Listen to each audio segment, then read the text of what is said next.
I read an article in the newspaper the other day that made the surprising claim that the level of gun violence in Chicago had increased this year over that of the past few years. We're only a month into the year and already they can see that the gun violence is increasing. That is surprising because the level of gun violence in Chicago was already shockingly high. It did not seem possible that it could get worse, but the article I read said that it had. I thought about it for a moment and came up with a way that I think the authorities could cut into the level of gun violence and possibly almost bring an end to it. I know prospects like that are usually only heard from politicians on the campaign trail. Now, my idea has got nothing to do with gun control or gun buyback programs. That's quackery. The people who think that is a way to stop the killing are either delusional morons or they're trying to get you to believe that they know a way to improve the social system that is peaceful and rational, and that is someone who is worse than a delusional moron and certainly more dangerous, i.e., a politician on the campaign trail.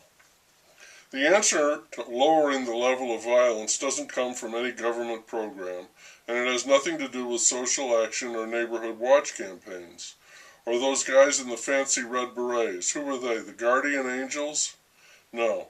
The answer to this most disturbing problem is, not surprisingly, money. When ranchers were traveled by wolves and coyotes and mountain lions and such, they put out a bounty on them, and it not only solved the immediate problem, saving their livestock, and right away, but it also led to the near extinction of any predatory species in that area. It was remarkably easy for a determined hunter to earn $50 a skin.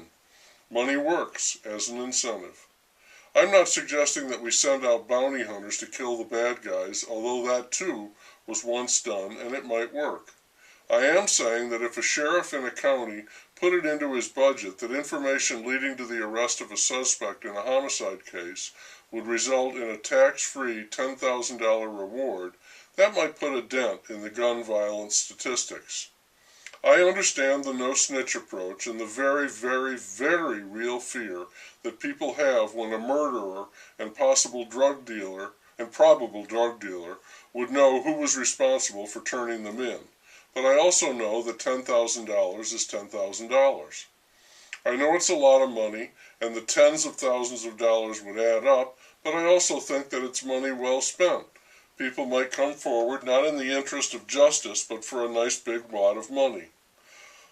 And all you'd need is an arrest. Too often they make the rewards contingent on the arrest and conviction of a suspect, and then the case gets tied up in court and it drags on for years, and if the prosecution fails for whatever reason, then the informant gets no money and almost certainly will be targeted in some way, either directly or a member of the family.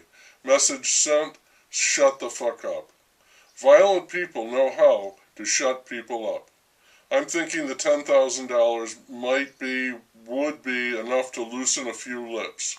And it would be like anything else. If the authorities can get some cooperation because they're willing to pay for it, then more people come forward and pretty soon thugs aren't as cavalier about shooting someone as they once were. It could also be like a lottery win, $10,000 in someone's pocket.